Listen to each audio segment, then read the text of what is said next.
Esta altura em que recomeçamos a pensar no que será a vida depois do vírus, tem-nos preocupado a pensar na maneira como a vida será vivida pelos mais idosos nesta sociedade que se aproximará.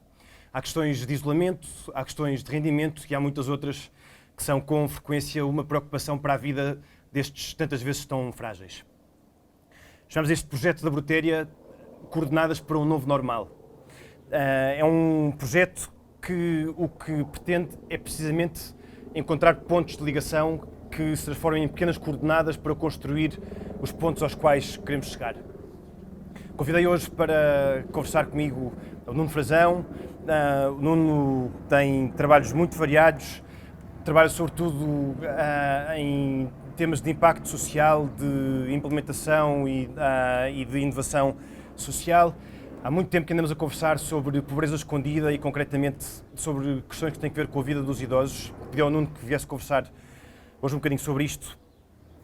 Convidamos também a Dona Teresa para, a partir da aldeia de São José de Alcalar, onde nos encontramos, para falar um bocadinho da experiência do que tem sido trabalhar numa aldeia que construiu um modelo muitíssimo bem sucedido do ponto de vista do acompanhamento dos idosos e também da integração dos idosos na vida da sociedade. Eu gostava de dar as boas-vindas aos dois e de agradecer a presença de cá estarem hoje. Nuno, se calhar começava por ti, se não te importares. Temos falado de muitas coisas muito variadas. Sei que tens estudado muito este assunto, que te tens envolvido muito nele. Perguntava-te, se calhar, livremente, quais são as tuas preocupações principais quando pensas no desafio que se coloca aos idosos para o futuro e nas possíveis saídas que vais encontrando a partir daquilo que vês. Muito bem, antes de mais, muito obrigado, Francisco, pelo convite. E é um enorme gosto estar aqui convosco e falar um pouco sobre esta área que me preocupa e que me tem ocupado assim, nos últimos 20 anos quase de trabalho. Um trabalho que eu tenho feito que engloba a área de investigação, e também muito esta questão de identificar boas práticas. São José de Alcalar, onde estamos aqui, é uma prática excelente, depois vamos ouvir e conhecer melhor, mas também esta parte também de criar projetos novos e ir à procura daquilo que é necessário, ou seja, essas necessidades negligenciadas.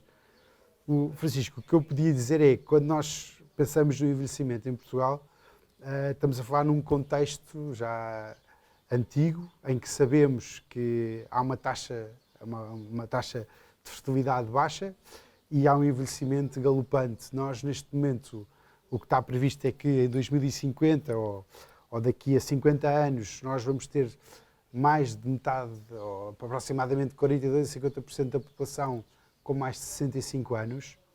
Isto significa, em termos de comparação, porque estas são as estatísticas que nos apontam, a estarmos na cauda da Europa, portanto, sermos o país, à partida, mais envelhecido. E a nível mundial também, bastante, que a Europa é bastante envelhecida em comparação. Se calhar vamos estar atrás de países como o Japão, que têm rácios diferentes, ainda mais assustadores neste ponto de partida. O envelhecimento, ou seja, nós temos coisas ótimas, extraordinárias, que acontecem pelo país inteiro também. O exemplo de São José de Alcalar, o exemplo que eu acho que somos pioneiros quase no mundo, e temos resultados de impacto fortíssimos, como são as universidades séniores. Portanto, existe entre a necessidade e as soluções, existe algum equilíbrio. Agora, a demanda é muito grande, ou seja, vamos ter muita gente e será maior. Depois, atacando aqui o lado mais pessimista, assim como introdução, preocupa-me muito uma questão que acho que preocupa a toda a gente, e nós vemos isto repetidamente, pelo menos 3, 5, 6, 7 ou 8 vezes por ano nos jornais, com estudos profundos por trás que falam sobre o isolamento. O isolamento em contexto rural, e aqui o Algarve e o Alentejo, podemos dizer que são exemplos desse isolamento por excelência, situações em que as pessoas não veem ninguém durante muitos dias ou semanas. Aqui temos alguns distritos muito isolados. É o caso do Alentejo, por exemplo, em que as pessoas só ao fins de semana é que veem pessoas. Estes dados, pronto, que são intuitivos e que são reportados nos jornais, depois são acompanhados por alguns estudos que o INE faz, a GNR também faz um grande trabalho, em que realmente conclui que estamos a falar em mais de 45 mil idosos que estão em Portugal, que vivem completamente sozinhos e que... 45 mil que vivem totalmente sozinhos. Totalmente sozinhos. E depois, alguns estudos recentes dizem que, portanto, 9 em cada 10 daqueles que têm necessidades de cuidados de saúde estão em grande risco de isolamento. Ou seja, estudos comparados também com a União Europeia, aí não somos dos piores, mas que este relacionamento, se analisássemos aí o Maslow e o relacionamento destas pessoas que estão em solidão, primeiro com a família, com os vizinhos, digamos que passam muito tempo sozinhos. 9 em cada 10 tem que ver com o quê? Tem que ver com a geografia, com o facto de estarem em sítios mais remotos do país onde há menos gente, ou acontece a mesma coisa nas cidades? É uma ótima pergunta essa, porque se eu estava a falar agora um pouco mais da área rural, que para todos nós é mais intuitiva que isso aconteça, não é? Estamos a falar de sítios muito dispersos, muito isolados em termos de juventude, é fácil ver. Pelo outro lado, a parte urbana é praticamente igual. Em Lisboa, por exemplo, existe um projeto de radar, também com a PSP e com a Câmara de Lisboa, que é um trabalho excelente, que monitorizam bastante e o fator é o mesmo. Ou seja, nós, aquela imagem de estarmos num prédio cheio de juventude e depois existirem alguns idosos e que estão completamente isolados, acontece. Um reflexo muito triste e que acontece e continua a acontecer. Se fizerem uma busca nas notícias vão ver que acontece imenso, ainda, sem falar ainda dos tempos Covid. Antes dos tempos Covid, veem que há muitos idosos que são encontrados mortos em casa. Os números há uns anos eram bem estudados, de fato 3, 4 mil casos em Lisboa e no Porto, por ano.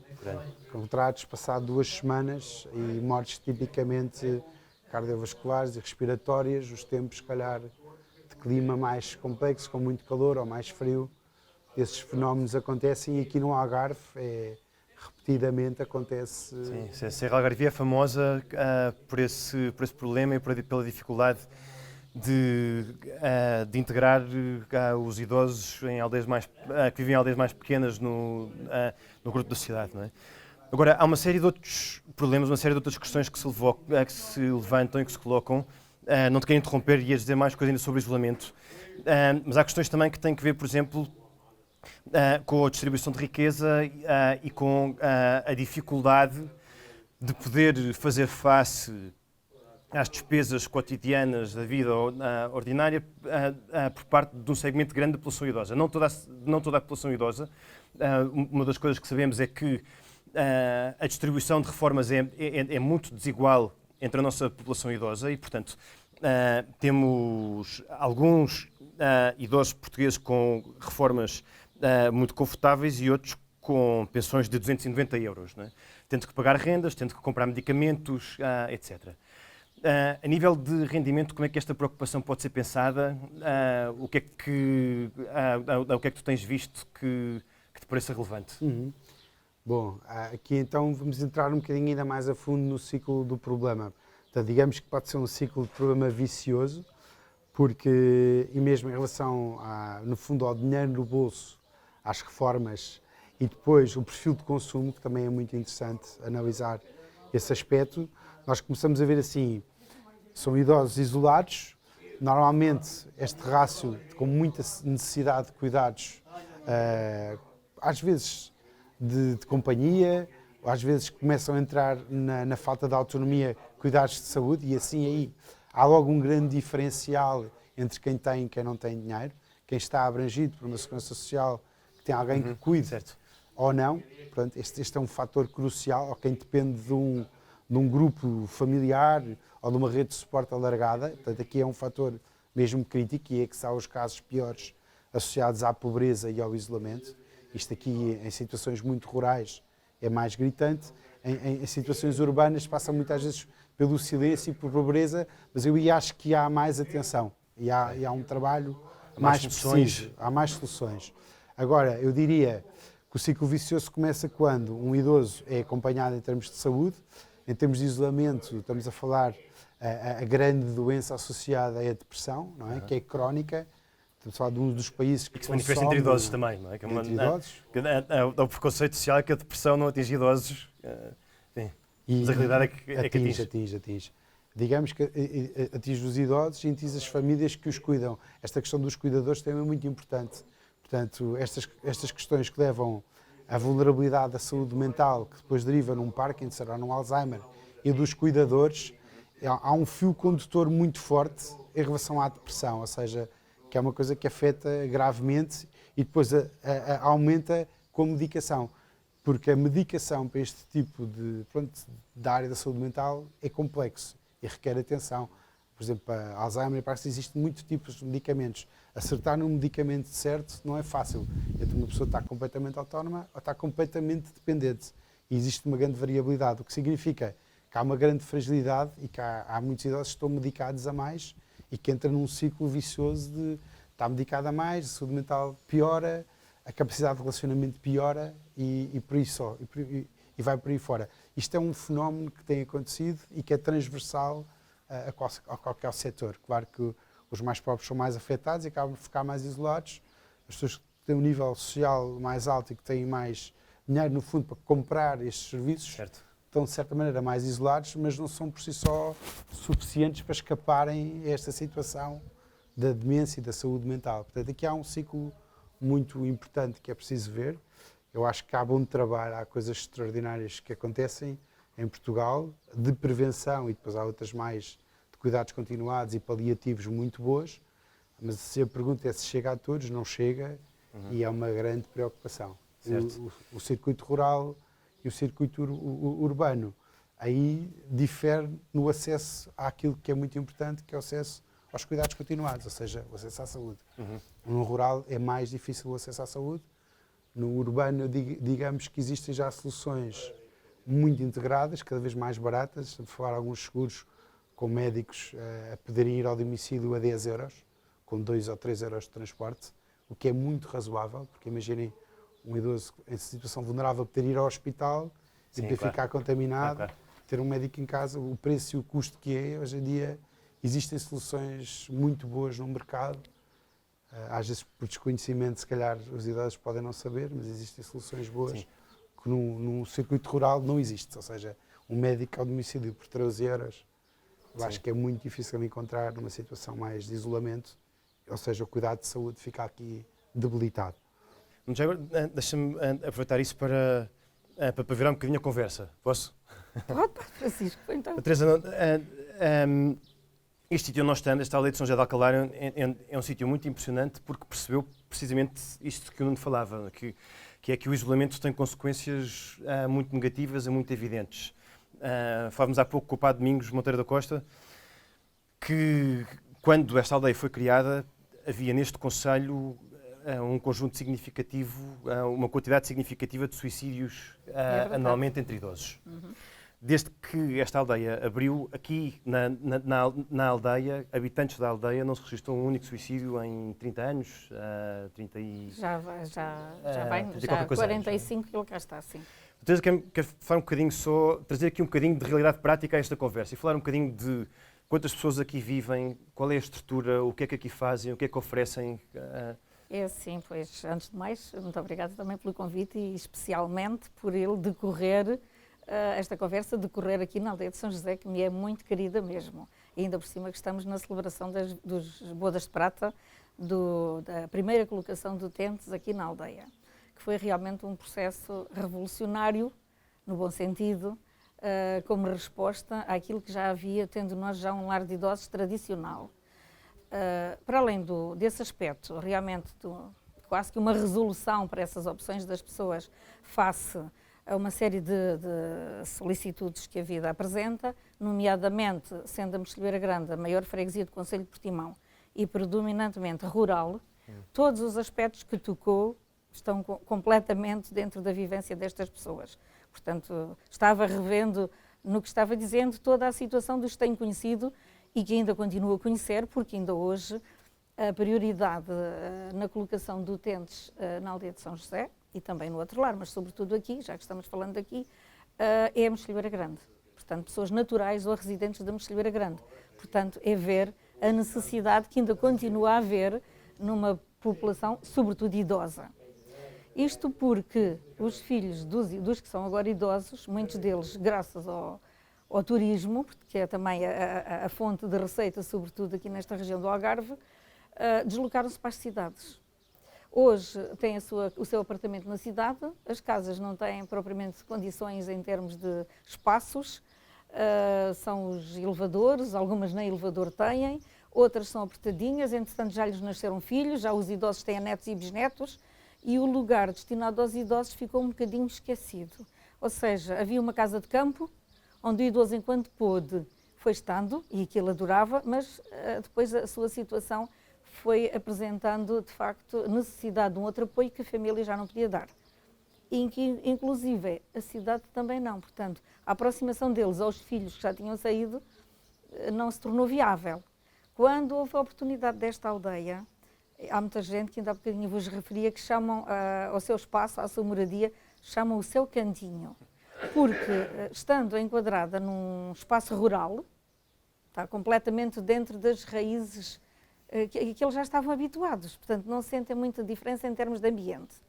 Depois, a possibilidade de terem vizinhança é também muito importante, que alguns montes por aqui estão muito isolados. Neste momento há 115 residentes aqui na aldeia. 115 residentes, sim, nesta aldeia.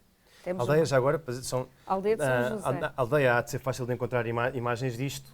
É uma construção que tem duas rodas, dois círculos de casas, sim. Não é? Dois com círculos apoiados. Com 26 moradias, moradias em cada um dos dois círculos. Sendo casas para casal ou casas para grupo feminino, grupo masculino. Pronto, casas para duas pessoas são destinadas sobretudo aos casais, até porque essas são em menor número.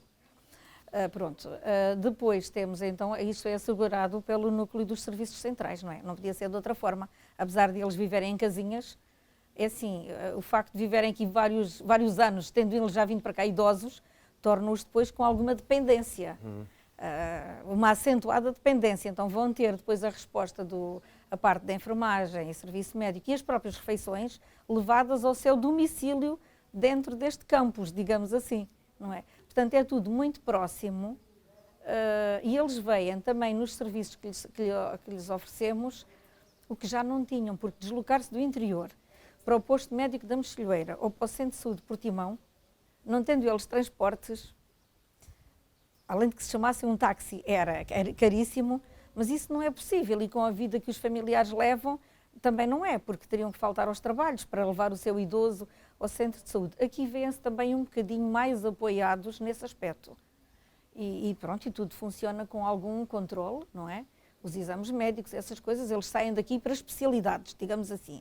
Em termos da clínica geral, é feita aqui pelo médico contratado para isso e o apoio das enfermeiras e depois do pessoal auxiliar. Aqui, no fundo, aqui estamos verdadeiramente dentro de uma aldeia. Temos Exatamente.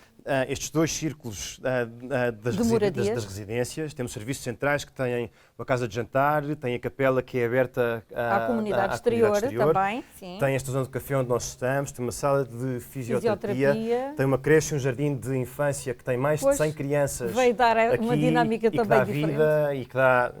Dona Teresa dizia há bocadinho que é muito importante isto, não haver cercas, não haver portões, é uma aldeia... Dá-lhes muita liberdade, ao mesmo tempo que lhes dá uma coisa que eles ainda precisam, porque não são descartáveis, não é? Dá-lhes responsabilidade. Eles próprios, quando algum, já com uns problemazitos maiores de enquadramento, se tenta afastar, eles próprios se entreajudam, chamam, olha, ele está-se a afastar, ou chamar alguém, se alguém não comparece, é uma preocupação para todos, porque funciona com o ambiente familiar, digamos assim. Tudo isso é muito importante. O facto das crianças, pronto, não fez parte da aldeia de raiz, mas foi um bem que veio depois a acrescentar-se, estabelecendo os idosos com eles, ou aqueles laços afetivos que se têm de avós para netos. Isso. Sim. Inclusive, a nossa diretora técnica fez um trabalho para mestrado com base nessa interligação de uns com os outros. Nós temos uma dinâmica de festas religiosas durante o ano, para os pequenos, e os avôzinhos integram essas festas. Portanto, eles vão a Belém, quando a Maria se vai recensear, eles também vão de bolso às costas, fazem o recenseamento. Quando é a apresentação de Jesus no templo, em fevereiro, eles também vão a caminho lá participar. E na Páscoa também, temos também essas vivências. Eles fazem parte do povo que acompanha e os miúdos depois participam daquelas memórias que os avós foram guardando, os avós da aldeia. Portanto, há os cantares populares, há o Magusto de São Martinho, há o Carnaval, sei lá, uma série de coisas que eles já fazem, até porque os idosos têm também um grupito tipo folclore, que eles vestem umas fardas e dançam também, e os meninos fazem a mesma coisa. Portanto, no plano de atividades das crianças, enquadram-se as atividades que os idosos também têm. E depois há o dia do avô enfim, o dia da criança propriamente dito, e costuma haver uma interação entre eles que é benéfico para os idosos, sem dúvida. Já agora deixa-me aproveitar para perguntar, o tempo passa muito depressa, mas aproveitar para te perguntar isto. Em que é que te parece que um modelo como este é diferente dos outros bons modelos que existem, dentro dos bons modelos que há? Porque é que este modelo é particularmente bom? E que outras soluções tens visto que te impressionem de maneira especial e que mereçam ser comentados? Ótimo. Estava mesmo a pensar nisto. São José dos Alcalares já me passou pelas minhas mãos como avaliador algumas vezes e tive a sorte e a graça de certificar como uma boa prática nacional já há uns anos.